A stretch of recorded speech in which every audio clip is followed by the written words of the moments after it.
Hello, family and friends. I wanted to do an update for this week. I decided not to do a daily update because it just took, even as amateur these videos are, takes too long for me to put them together. And so I decided to change to weekly updates. So today I wanted to tell you how last week went and also share a good trade and a bad trade. And at the end, I will share my running P&L. Was not the best week, which you'd expect being my first full time week trading. I was hoping to break even, but I actually was down quite a bit, over $1,000. So that said, I did have a couple good trades as well as a good number of bad trades. So this one was an interesting one. This was an IPO, and the first time I've ever tried playing around with an IPO. And at the beginning, I was trying to catch this big ramp, and I was starting with limit orders each of these minutes. And I started down here and I kept on trying and trying and trying. And finally, I got in here at the end, but that was right in time for this big stuff. And as soon as the stuff happened, I knew that it was time to switch sides.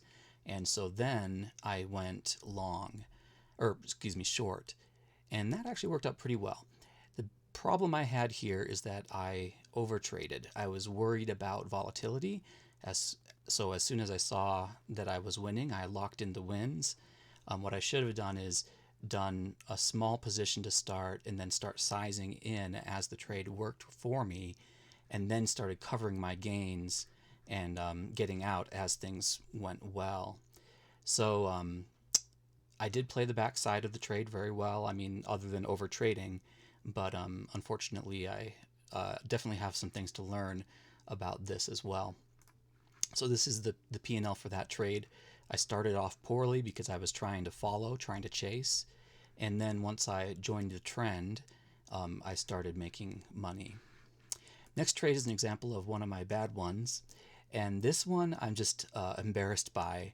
This was the first trade I did the day after I took a break, because Tuesday I kind of took off because Monday I had done so poorly. So I wanted a day just to kind of paper trade and get back in the zone of things. And so then I started using real money again. And it's interesting. I chased. I got in on the front side, which I know that I'm not good at. And so it just didn't go very well. I did have one winner here at the end where I went short. Well, all of these are short. I was trying to do short, and I just completely misread the tape and was not looking at the right setup. So as you can see, I sold low and I bought high. So exactly the opposite of what I'm supposed to do. This was the only one that worked. This one, I thought that the trend was changing, which it actually did. I got long, but I was so gun shy by this point.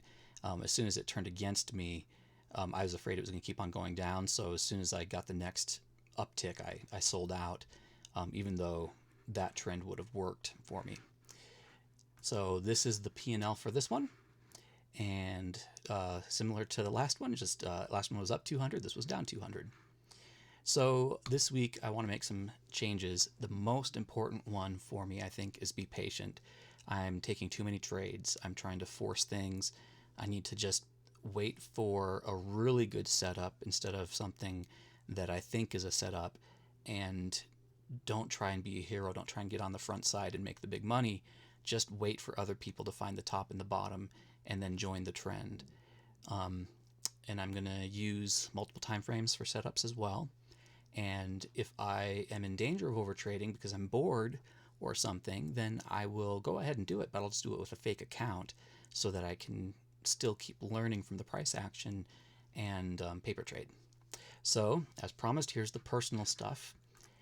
Here's my daily P&L. And yeah, this was the NVIDIA travesty on Monday that I talked about. Wednesday I did well. That was the coin IPO that I traded, and that was the only ticker that I traded.